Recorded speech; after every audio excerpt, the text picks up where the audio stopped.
Welcome back, ladies, to week 3 of Raina Things Ministries Bible in a Year YouTube series. So if you are new here, please subscribe to the channel, set notifications so you can be alerted to new videos, like, comment, and share all the videos. And then lastly, and most importantly, go to rainathings.com to sign up for emails so you can receive the reflection questions to complete this series. All the links will, of course, be down below in the description. Now, again, during this time, you really should be taking notes and kind of getting your own timeline of what's happening within the Bible. I am here right now to kind of just lightly guide you through. I really want this ministry to be about self-exploration. And of course, I'm here to help with that or assist with that. But I really want you guys to be doing the heavy lifting on your own. And of course, asking God, praying for the Holy Spirit to give you truth.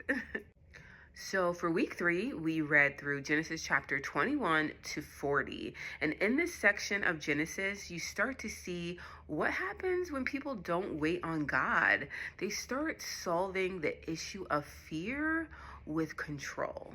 And then we see two sides of the coin. A lot of times we like to focus on the men of the Bible, but we're also going to see some of the behaviors of women as well. What's so interesting to see in the text is how men and women react differently. So some patterns that you'll see amongst the men in the family is how fear leads to self-preservation, silence replaces leadership, and responsibility can be avoided, especially when it's resulting in harm to other people, sometimes even women that they care about. Some examples of that is how we briefly talked about this last week, but Abraham and Isaac, how they both ended up giving up their own wives to the kings of the land because they were fearful. We also see this in how Jacob, after stealing his brother Esau's blessing, he chose to flee everything he knew, the land he's lived in his whole life, instead of facing conflict head on. There is a very touchy subject about how silent Jacob was after finding out his daughter Dinah had been raped. Yes, did he eventually end up telling his sons? But in that moment, because there was other men there and because the man that ended up raping her wanted to marry her, he remained silent and he was nervous about reacting so violently because of the people in the other lands and how they would in turn react.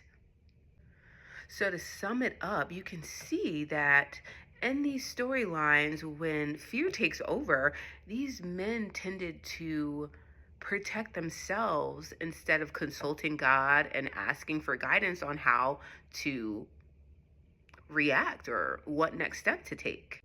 Now, conversely, we have the women, which, let me just say, I've noticed these same characteristics in myself when I'm concerned or I don't see something that I desire coming to fruition. So with the women, we will see here in Genesis that fear leads to control, waiting on God feels too risky, and manipulation replaces trust. You might be asking, how Taylor? Well, think about Sarai and how she decided to give Hagar to Abraham to bear him a son because she could not. And then she ended up resenting Hagar because of it. We saw with Rebecca how she had favoritism for her younger son and how she decided to use or orchestrate deception to secure a blessing for him, and then ended up having to not even see him because he had to leave the land. She lost her son because of it. We also see that in the relationship between the sisters Rachel and Leah. Because of deception, Leah found herself in a loveless relationship with Jacob. And so that began a war between the sisters of having to go back and forth, giving their servants over to Jacob to bear sons. And it was just chaos. So for women, we will see a pattern of how when fear takes over, they instead resort to control instead of trusting God's timing. Now, I do want to clarify that I'm not saying that these are gender rules. This is not how every man and every woman react, but these are human patterns that we can see how they unfold. And then how do they relate to how we behave when we are waiting on God? So, what I really want you to take away from all of that is that good intentions do not protect us from bad outcomes when we step outside of God's way. Trying to help God fulfill his own promises often creates more damage than help. The most beautiful thing out of all of this is that even though God does not approve of these choices, God does not abandon the person who made the wrong decision. He instead decides to help when we seek him. God chooses to remain faithful to this lineage despite the manipulation.